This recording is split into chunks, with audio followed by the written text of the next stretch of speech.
So this meet we have Kentucky facing both the men and the women, and then the women are also facing University of Ohio. So sort of preview this meet for us. What do you expect? What are you looking for? Well, one of the interesting things about our fall schedule this year is just about every team that we face, men and women, if they are not in the top 25, they are very, very close. And so we're facing two more great teams this week.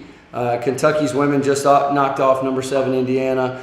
Kentucky's men are probably faster than any Kentucky roster I've seen in the past probably 8 to 10 years.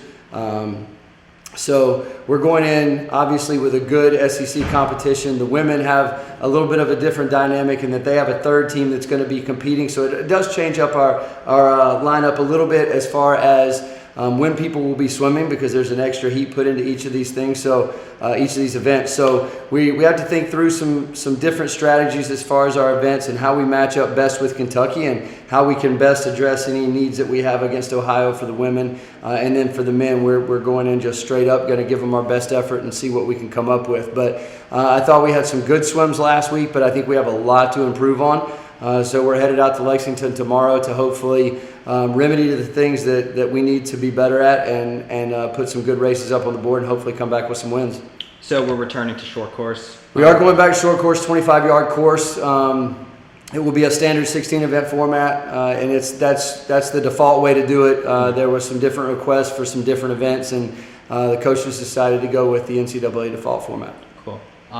So your freshmen, all of them swam, who competed last week. They got one college meet under their belt. So what did you like out of the youngsters last week? Well, the University of Tennessee is one of the best teams in the country.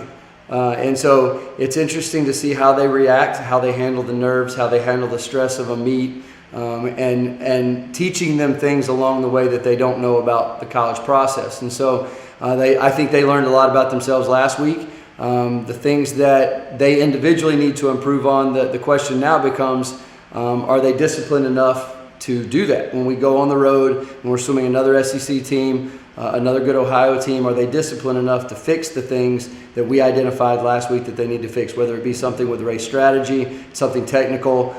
Can they change those things week to week to try to become a better athlete? Yeah, and then lastly, your schedule, you start off with 2 SEC teams. How do you think that helps your team as you progress later into the year into championship season? We don't really have an off meet all year, at no point. I mean, when we finish up with this meet this weekend, we go to NC State, and both their men and women are ranked in the top 5. And then from NC State, UNC comes to us, and their women are in the top 25. So there's not an off week. We have to be as sharp as we can be every race, every meet, every time. And what I do believe is I think having a schedule like this, it allows them to adapt week in, week out to high stress environment. When we go to the SEC Championships, which is a 5-day meet, it is a high stress environment.